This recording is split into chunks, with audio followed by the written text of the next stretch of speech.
the monk in Austria. Yeah, he was into gardening, and he had lived in a monastery, so he could have a garden, and he did garden, and he grew garden beets. You know, like garden beets that bring peace on your plate. He grew those, and he enjoyed it, but he got interested in why some of them had white flowers and why some of them had purple flowers. Is that where like the Punnett Square comes from? That's where the Punnett Square came from. But he didn't know that. But he was just crossing the peas. There were two kinds in particular. When you think of the flowers, there were white flowers and there were purple flowers. So why is it that when he mixed white flowers and purple flowers, he only got purple flowers? He grew the seeds after he crossed them. He grew the seeds and just got purple. He said, wouldn't that make you think, why do I just get purple? Yes, so he had to explore these things. Now, what happened to him is sad because he was not discovered for all the work he did. His papers were discovered later on and he was already dead. So he got the honors, but after he was gone. And he really did some great work. And they got into other traits like seeds that were smooth, seeds that were wrinkled. He got into things like that. And so they used, when they found his papers, that's when they said, this guy was on to something. And that's when he got to be famous, but he was long gone. So research is like that. You don't always know what it is you're working on and how important it's going to be. And then somebody else says, you did that. The DNA thing, two people, Crick and Watson, their last names, they were working on the same thing at the same time, not together, that I know. So they discovered DNA. And they got Nobel Prizes, I believe. They shared a Nobel Prize for it. I think they shared it. And that's from the 1950s. Before that, we didn't know about it. So think about World War II. They didn't know about DNA. Isn't that amazing? World War II, they didn't even know about DNA, and it seems like, well, they should have known. No, that was before it was discovered. Well, actually, I take that back. The World War II was, no, 1940s. Yeah. So we think things have always been a certain way, and it hasn't. And we don't see the significance unless we start really looking at it and thinking about it. So let's look at this and think about it. So what have we got here? Well, I showed you this Bun's having a lot of fun on the slide all together and jumping on and jumping off, splitting apart and trying it again. This is mass production of this protein. You're making a lot of this one protein. And this kind of arrangement, you say, oh, that's fantasy. No, it's not. There's an actual photograph.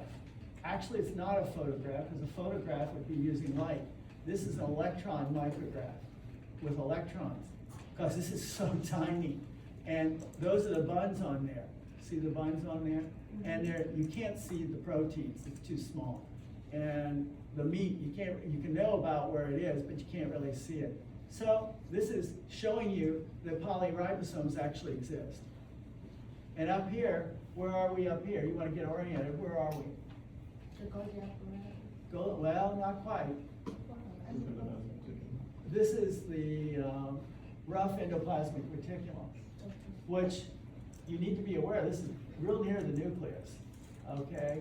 And these are ribosomes that make it rough. And this is a piece of meat that got stuck in there, sliding along, and they're making the same protein. And they're putting them in water balloons. Where'd they get the water balloon stuff? The vesicle came right off of this membrane. Because it's a phospholipid bilayer, and you can make this, and this is so neat. When you're done with this, and you have the leftover container, just make it part of the membrane again. No waste, no loss. When you eat a bag of potato chips, what do you do afterwards? Throw it away. But here you don't have to, because the wrapping is actually something you can put back in a membrane. And that's pretty interesting too. Okay, so you put your product in there and send it someplace to be processed and repackaged, so we can look at that. Okay, so you're sliding along the meat here, and you're making the protein. And the guitars, do you see a guitar there? I don't see any guitars, but you know they had to be around.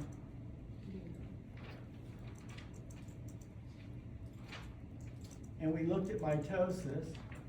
I'm going backwards because to get where I wanna be, there was DNA replication. Am I causing any questions? I had a question, but I just want, so when we're replicating messenger, or when we're synthesizing messenger RNA, Yeah. it's just taking a certain part from the DNA, it's not using the entire. So messenger RNA, you're not even using, you're using the DNA, but you're not using it.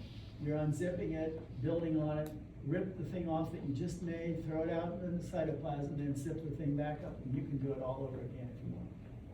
It's not continuing along the whole string? No, Okay. you just took off what you wanted. And there are little signals that say when to stop and Okay. also when to start and stuff like that. Okay, here we have the nucleus, the nuclear envelope with the pores, nuclear pores. What's the fuzz? Chromatin. What's the sphere in the sphere? Nucleolus, which makes what? rRNA, the bond, the rRNA. And look here, there's our connection with the nuclear envelope and all these cisterns of the rough endoplasmic reticulum. Everybody with me? Now I'm going to show you something, if I can find where it is.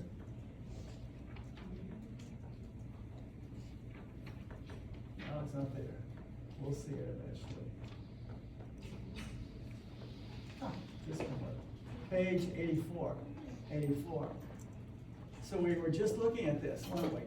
Nuclear envelope, connection, rough endoplasmic reticulum, all little red dots are ribosomes. And actually, they can jump on and off like fleas. That's another thing to ponder a little bit. They can't, they're not stuck on, they're not super glued on yet. And then over here, no ribosomes. This is connected. This is smooth endoplasmic reticulum. Therefore, it cannot make rRNA? No, I mean, that's, ribosomes make what?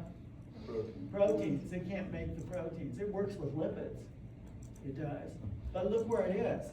It's stuck on the outer fringe here of your rough endoplasmic reticulum. So it's not right on the nuclear envelope. You have the rough endoplasmic reticulum, and then off of that, you have the smooth endoplasmic reticulum. Just interesting, okay? What's this green stuff? Golgi apparatus. Golgi apparatus. So when you make those proteins, they are sent in water balloons over here to be processed. So when you send them in to be worked on, they land on one side of Golgi apparatus. They land on the cis face of Golgi apparatus. That's in a factory. Don't you have to order supplies? And don't they come in to receiving? And when you're done with, you're making your product and you've repackaged it, you have to ship it out, shipping out on another side. So here's the receiving cis side of Golgi apparatus. Here's the shipping out side, the trans face of Golgi apparatus. And so it works a little like a factory, okay? And your product you made has to be processed, cleaned up, repackaged, and sent away. Everybody with me? Yes, no? What was the last thing you said? It has to be repackaged and then sent out where it goes. If you're at a factory, you get so many orders, you have to package them, fix it, package them, and then send them to their destination. So these are going to go to destination, and I have another one. Yes, the page after that, page 86. Now you're getting to see the factory a little bit better, aren't you? Over in here is supposed to be the nucleus. There's the rough endoplasmic reticulum, and you're making, with the ribosomes, you're making proteins. You're packaging them in water balloons from the rough endoplasmic reticulum, and those are coming over here. See, that one's already attached here to the cis side of the Golgi apparatus, which then is releasing the processed and repackaged vesicles. And where are they gonna go? Well, they could go to the cell membrane. And now what can we do at the cell membrane? Open up and let the stuff come out. If this is a hormone, what would you be doing? Secreting. So you just need a blood vessel right here so it can go into the blood. Hormone secretion. So the recycling also happens that way? And yeah, see, this little thing hooked onto, this little vesicle hooked onto the cell membrane, remember that's a phospholipid bilayer? And so this will eventually just merge in here and you never know that it came from anything. It's a great recycling of the parts in the cell. That's a good idea, okay? Any questions about what we just talked about? What is happening, you leave the rough ER in the vesicle to just go to the Golgi apparatus, which then sends it out of the cell in the vesicle? Yeah, after it's been repackaged. Oh, so like when it gets received, it could be all kinds of different things and the Golgi apparatus separates it to where it needs to Yeah, go? cleans it up, maybe it has to be shortened even, okay? It comes in here and this is opened up, it cleans it all up, then it repackages it and sends it on its way. See, some of these things could go into the cell in other places in the use, or can be sent to for export along with the cell membrane and released out. Once they go out, they don't come back in. Or do they? Well, that's a good question, isn't it? I don't know, but, remember that, let's see, what is it called? We have hormones that are secreted into the blood. That makes them hormones. If they aren't secreted in the blood, they're not hormones. But they have some close cousins. They have, autocrines and who's the other one? Paracrines. Paracrines are coming out like this, but they're going to the neighbors and affecting them, and they don't go into the blood. So they're called paracrines. They're like hormones, but they didn't go into the blood. Paracrines, affecting the close by neighbors. But they can also release stuff like here, and it turns around and comes back onto the cell. Those are autocrines, where they affect the one that made them. That's possible too. We don't talk much about, I just mentioned that, but it is kind of interesting. Some things come back and affect what made them, and some things go to the neighbors and affect them.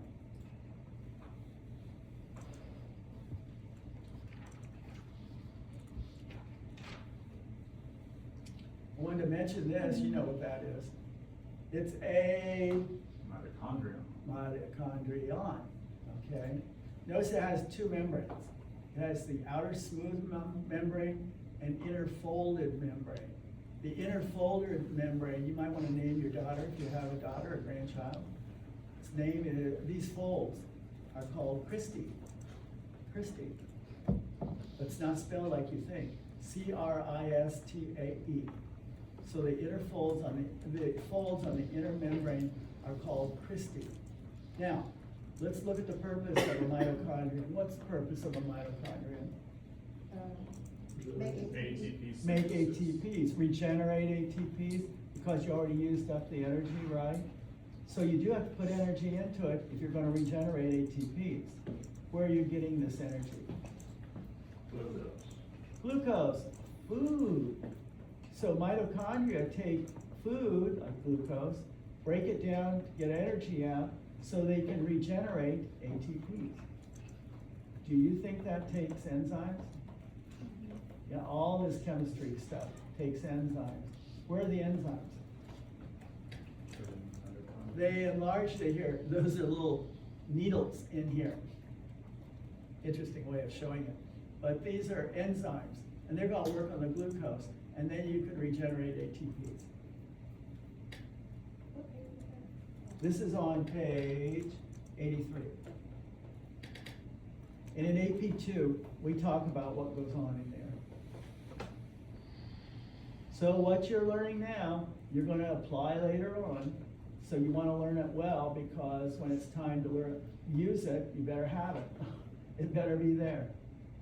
So your efforts are not in vain. You're learning, you're working, you're listening, you're learning, so you can apply it. Okay. Oh, yes. If you were a macrophage, what would you do all day? Eat! Some of you want to go home and do that right now, don't you? I think so. Okay.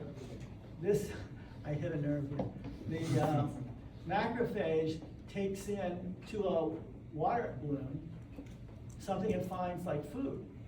This could be debris. Macrophages don't always eat the best things. You know how dogs are. They don't always eat the best things, right? Yeah. I wouldn't copy the diet of a dog, okay, from what I've heard from some dog owners now. Yeah. Okay, so here's a piece of debris, and you're gonna eat it. So cells eat. They take it inside. That's called phagocytosis.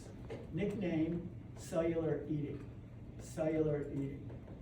Phagocytosis, you should know that. Phagocytes eat. Cells that eat.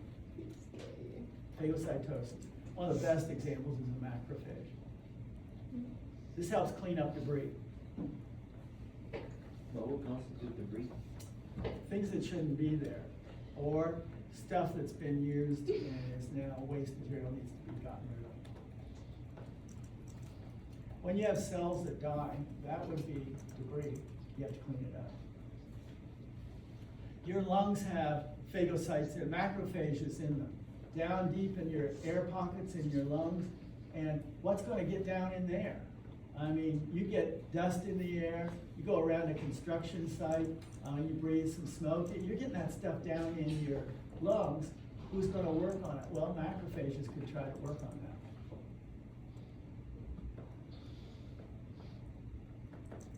You act like you didn't believe me. No, I do, it's just,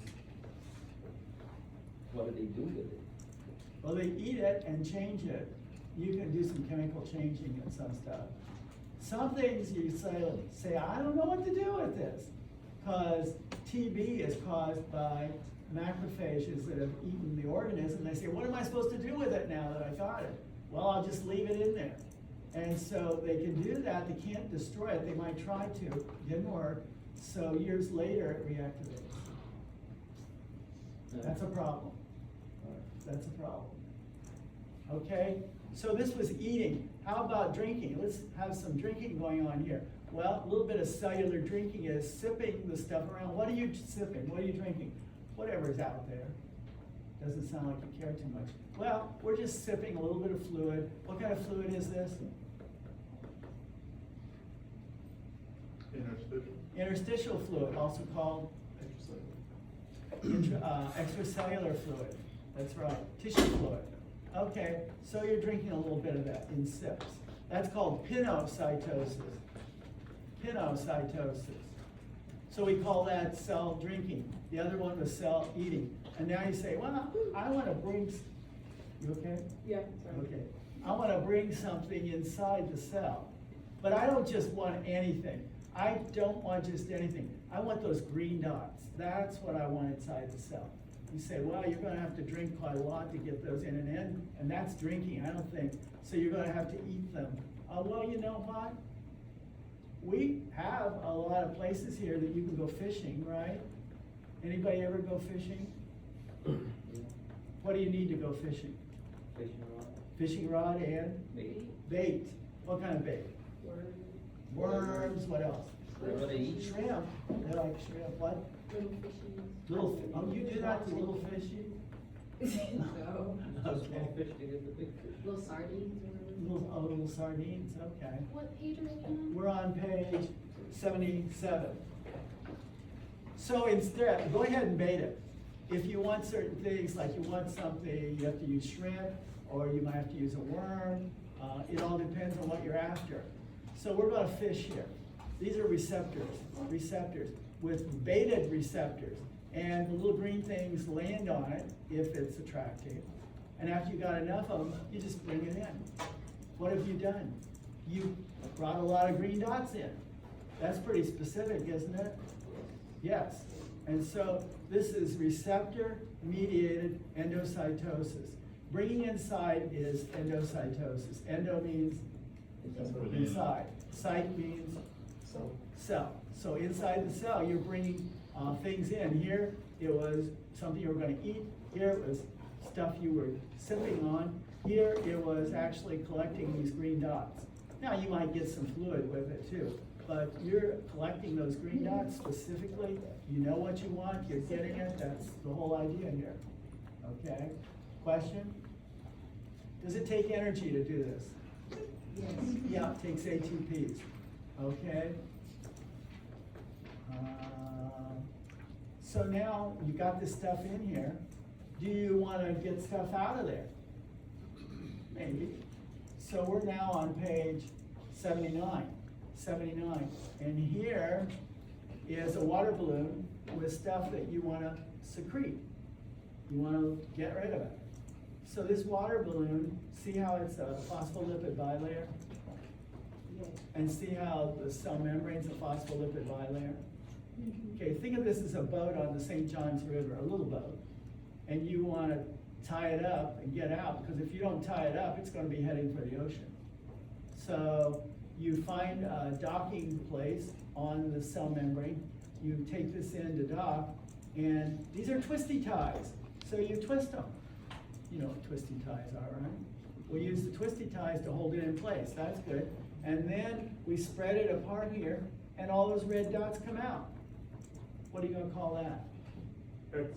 Exocytosis. So we're doing that, okay? We need the twisty ties. Who are the twisty ties? Well, they are snares, S-N-A-R-E, and that's capital letters. These are V, this is a V snare here, V for vesicle. This one over here is a T snare, and I don't know what the T is for, but this is the cell membrane. So you twisty tie them to hold it in place so you can empty out the contents, and that's exocytosis. Any questions? Seems pretty simple, doesn't it? Okay, you say, yeah, I think you're making all this up. No, I'm not. Look down at the bottom. So anytime. There it is. Anytime that we've discussed like a vesicle Right. interacting and then doing that process, it's through this process? If you're releasing, yeah, Okay. I think so. And see, here we're doing it, but you can't see the twisty ties, the V snares and T snares. You can't see them, but you know they're probably there, and this stuff is coming out. So that's exocytosis. Look at the magnification. 100,000 times. I'm impressed. Your standard camera is not gonna do that.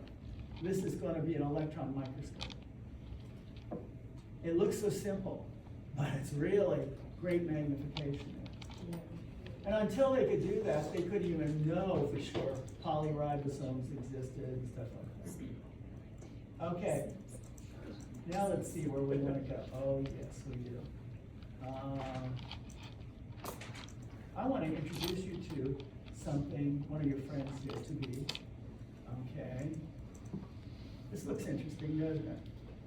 Well, let's get oriented. This is the cell membrane, right? Phospholipid bilayer. This is a protein stuck as a glob in there. And this is the inside of the cell right here. And the yellow things are sodium ions. And the green things are potassium ions. And you remember back to skeletal muscle, and you had a pathway open up, and who came inside? Sodium ion influx, remember? Why? Carry the. Because there was so much out there. So it tended to come in. It could come in, it could go out. Potassium ions can go in and out, but they tend to want to go out. The sodium ions tend to want to come in because of numbers. Okay? So every time you do a cycle with this protein, 3 sodium ions get kicked out. They get pumped out. Say, wow, does that take energy? Yeah. Of course, and there's your ATP giving energy. And then you get 3 sodiums out, and you get now 2 potassiums going in.